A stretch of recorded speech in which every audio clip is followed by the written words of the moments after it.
A king who was never defeated in battle by any enemy or army, yet died from the bite of a snake, and that snake was no ordinary one.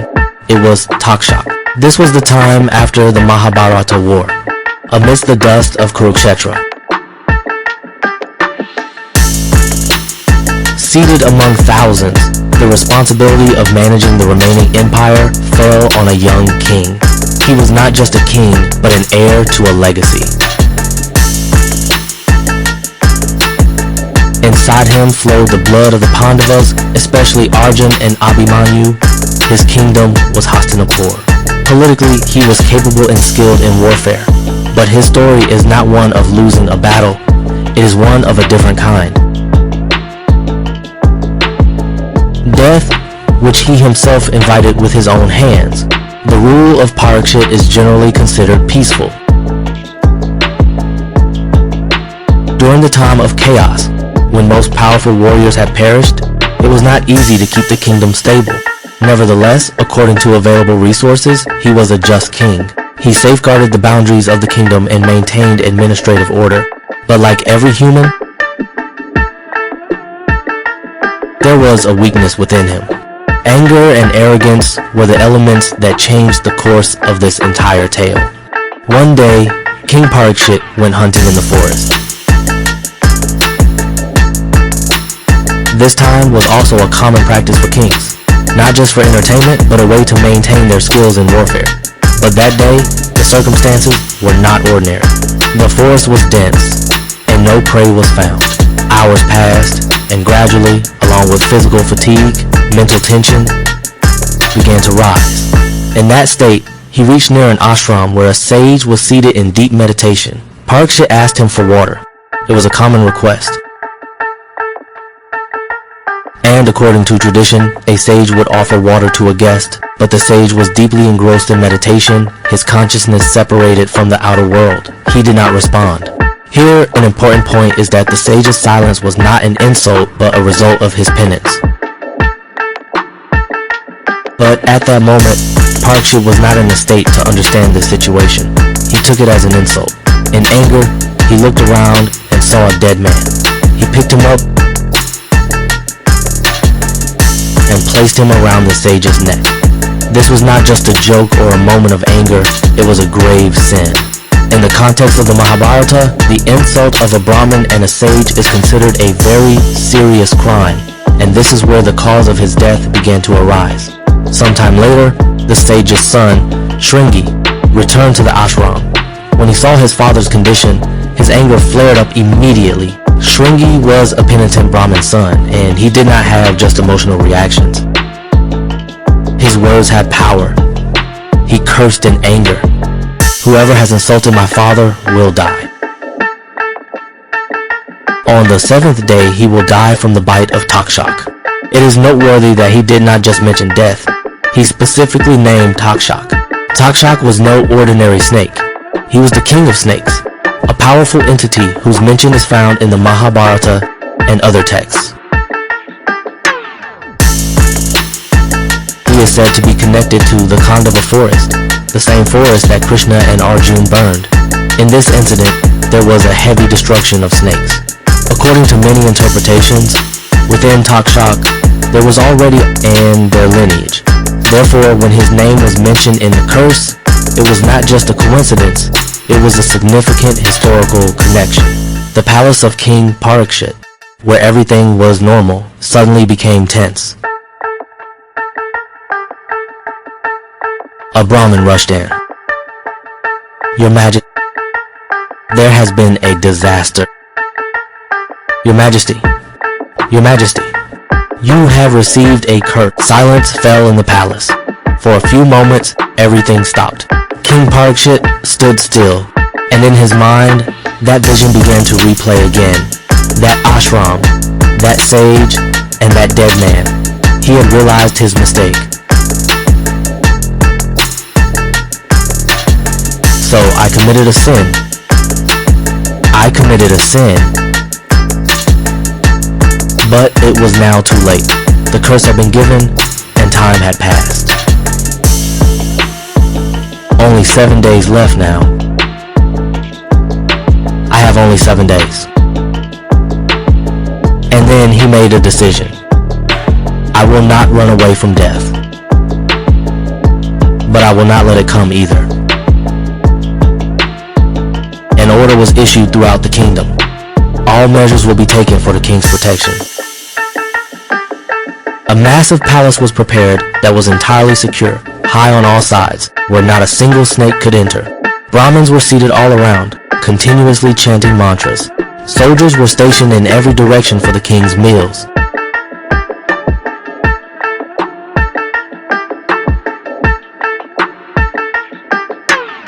Checks began for water. Even air was attempted to be purified. But one question still remained. What kind of Takshaka was he, and could anyone really stop him? On the other hand, Takshaka did not show any haste. According to the Mahabharata, he did not attack directly. He waited. He kept time on his side. This is an important point. Takshaka knew that the curse would work. He just had to choose the right time and method. The 7 days here were not just a question of physical safety. It also became a mental state. With each passing day, Parikshit's anxiety grew. On the first day, everything was calm. On the second day, there was no prey. On the third day, the king's fear began to rise. On the fourth day, sleep vanished. On the fifth day, he jumped at every sound. On the sixth day, and then finally the seventh day arrived. All safety measures were in place. The palace seemed secure. That the curse could be fulfilled, but on that day, some Brahmins reached the palace gate. They had brought a fruit with them. From here, the story takes a new turn, and now the danger is at the very door, but it is not in the form that the king had thought. On the morning of the seventh day, there was nothing ordinary in Hastinapur. Inside the royal palace, extraordinary measures were in place for security. At every entrance, soldiers were stationed. No one was allowed inside without verification. King Parikshit himself was in the high security chamber, a place where it was considered almost impossible for any snake to reach. Food, water, clothing, everything was being checked. Even those who were engaged in service were being identified. Identification was being established repeatedly. If seen from a modern perspective, it was like a complete isolation protocol. Parikshit left no stone unturned in his protection, but the danger was not there.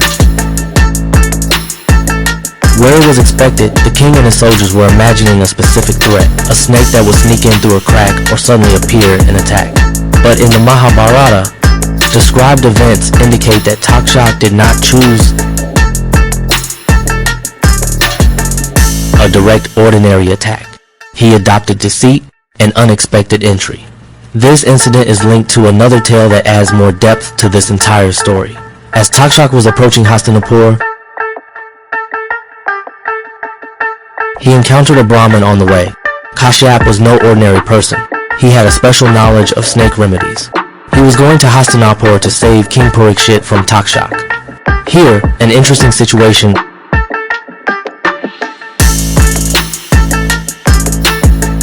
arises. There was another Takshaka whose body was considered a poison. On the other hand, there was Kashyap who could treat that poison. If Kashyap reached the palace, it was possible that Parikshit could escape death.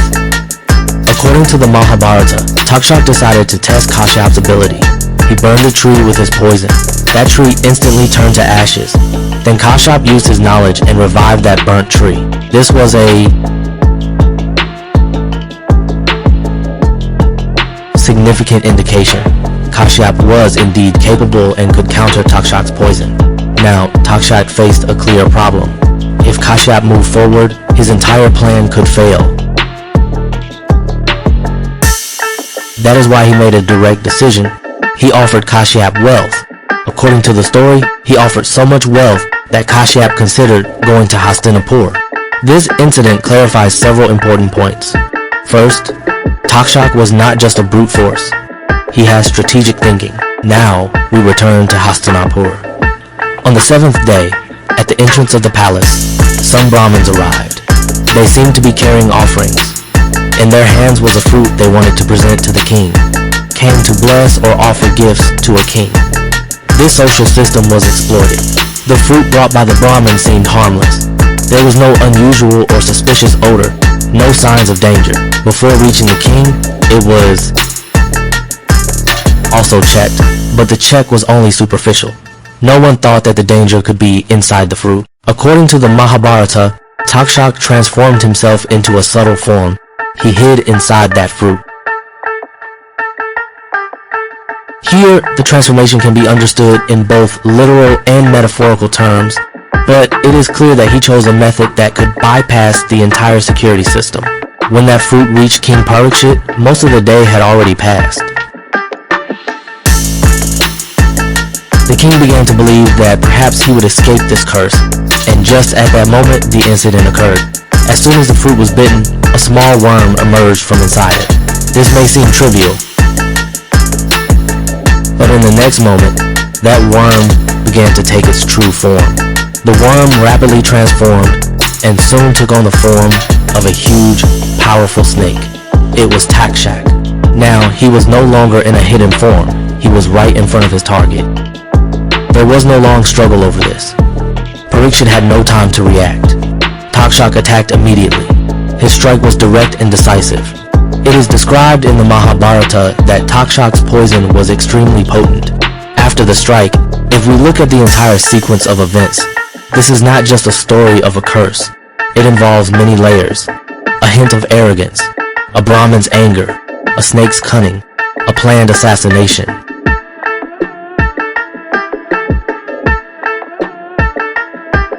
And ultimately, an unexpected outcome. Shortly after the incident, chaos spread in the royal palace. Soldiers, ministers, and servants were all stunned. Despite all safety measures, the king is that King Parikshit has died, and Takshaka has succeeded in his plan, and now the impact of this incident will fall on the entire kingdom.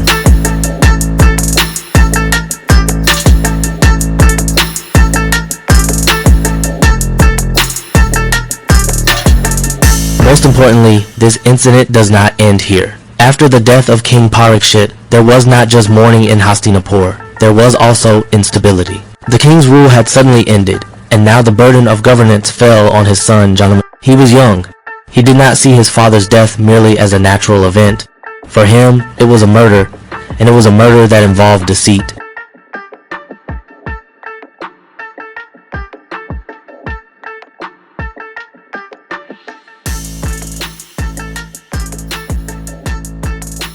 Planning and insult.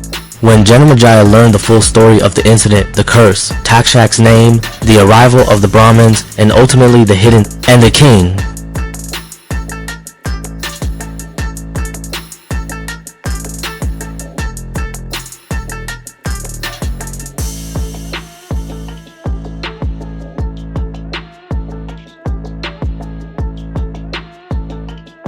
युवा था इसने अपने पाता की मार्टियों को केवल एक प्राकृतिक घटना के रूप में नहीं देखा. इसके लिए ये एक हत्या थी, और वो भी एक ऐसी हत्या जिसमें दुख योजना और अपमान शामिल था. गिब्जिमीजी को पूरी घटना का विवरण मिला. शराब तक्षका नाम ब्राह्मणों का एगम और इंतहा फिल के भी दौर छपा होने तो उसकी प्रतिक्रिया तत्काल थी. उसने ऐसा क्यों भागा या शराब नहीं माना. उसने ऐसा एक भी or seen as personal and political insult. Until now, Takshaka was a medium of a curse, but for Janamejaya, he became a clear enemy. Takshaka was no longer just a serpent. He was the symbol of the person who killed his father. Janamejaya immediately decided that Takshaka would be punished. But the problem was that Takshaka was no ordinary enemy. He was a serpent, and his abode was outside human society. Finding him or defeating him in battle was not easy. Therefore, Janamejaya chose a different mark. It was not direct warfare, but even more destructive. He consulted the Brahmins and Rishis. They needed a solution to destroy Takshaka, no matter where he was. Then a special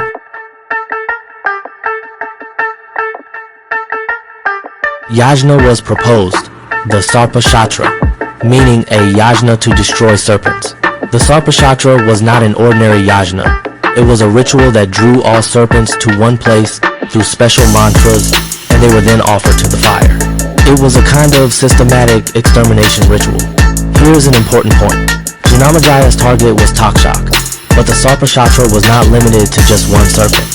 The effect of this yajna was going to be widespread.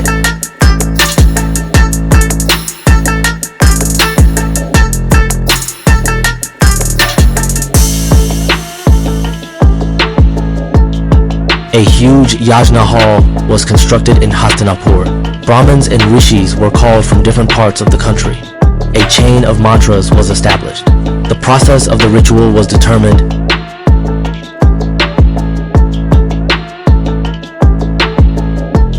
It is described in the Mahabharata that the serpents themselves began to fly towards the yajna fire. This event could be symbolic, but its meaning is clear. The effect of the yajna was extensive. The serpents had no option to escape. They seemed to be controlled by some invisible force. Gradually, hundreds, then thousands of serpents began to fall into the fire. The yajna hall was not just about fire. It had become a center of collective destruction. Among all this, an important fact was that Takshaka had not yet come to the yajna. He knew that this yajna was being performed for him. Therefore, he sought a safe place. According to the story, Takshaka took refuge with Indra, the king of the gods. Indra gave him a place with him. Here is an important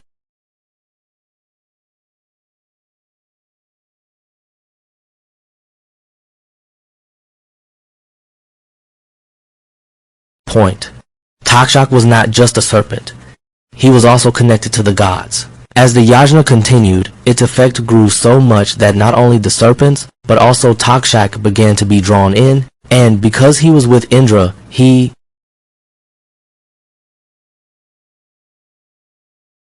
was no longer safe. This began to affect the balance. For Janamejaya, all this was justified. For him, it was justice. He had seen the death of his father, and now he wanted to eliminate his enemy in the same way. Here the story takes an important turn. Is it right to destroy an entire race for the crime of one person? Should there be a limit to revenge? The Mahabharata often raises such questions where the answers are not simple. The yajna was now in its most intense phase. The power of the mantras was increasing. The fire was blazing, and Takshaka was slowly being drawn in. Now the situation was that there had been widespread destruction of serpents, and Takshaka was almost in the grasp of the yajna. Indra was also affected by this, and now a final intervention was needed. The Sarpashatra was at its most intense stage. The yajna hall was ablaze, the chanting of mantras was continuous, and the destruction of serpents was ongoing without pause. King Janamejaya was very close to his goal. His objective was clear, to eliminate Takshaka, but now the situation had changed. Takshaka was no longer just a serpent, he was under the protection of Indra, and the effect of the yajna had grown so much that now Indra was also beginning to be caught in it. This could only affect revenge.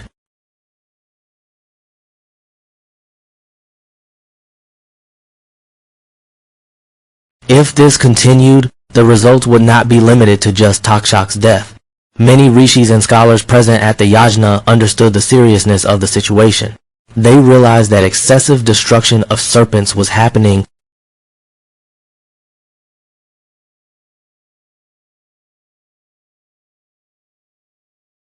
Takshaka was being affected along with Indra, and this yajna had now moved beyond its original purpose. At this time, a person entered who changed the direction of this entire story.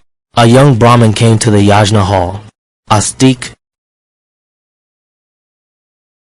was not an ordinary person. His background was special. His father was a Brahmin, and his mother was from the serpent lineage. Thus, he was connected to both worlds, human and serpent.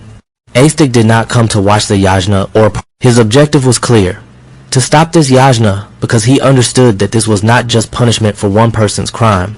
It was the destruction of an entire race. When Astik reached the yajna hall, the scene there was unusual. The fire was blazing, and he approached King Janamejaya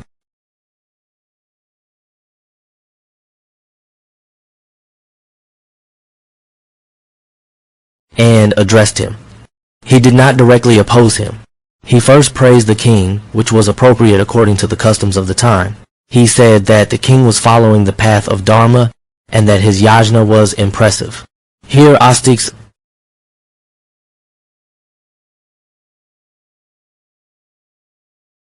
wisdom is evident. If he had directly opposed the yajna, it is possible that he would have been immediately rejected.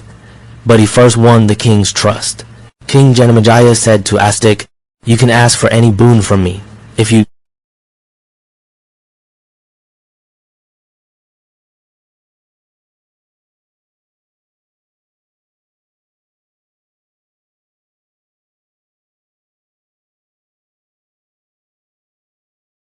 were caught."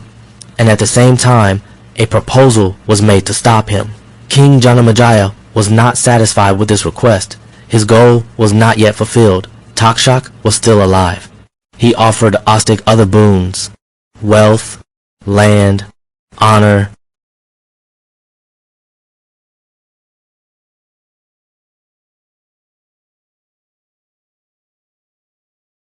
But Astik remained firm on his request. Now the situation was not just about revenge.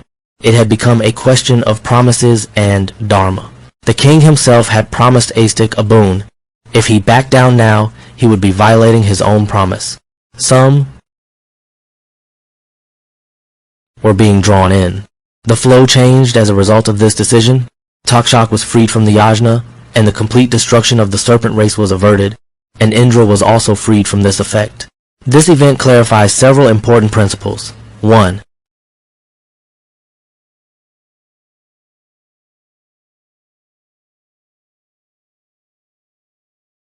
There is a limit to revenge. Janamajaya's anger was justified, but its extent had become excessive. 2. Dharma is not just punishment. It also means maintaining balance. 3. The importance of promises. The king kept his promise, even if it meant preventing his own destruction.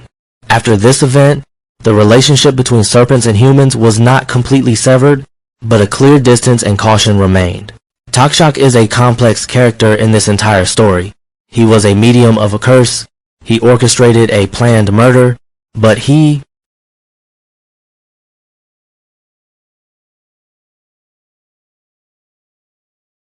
himself became a target of revenge.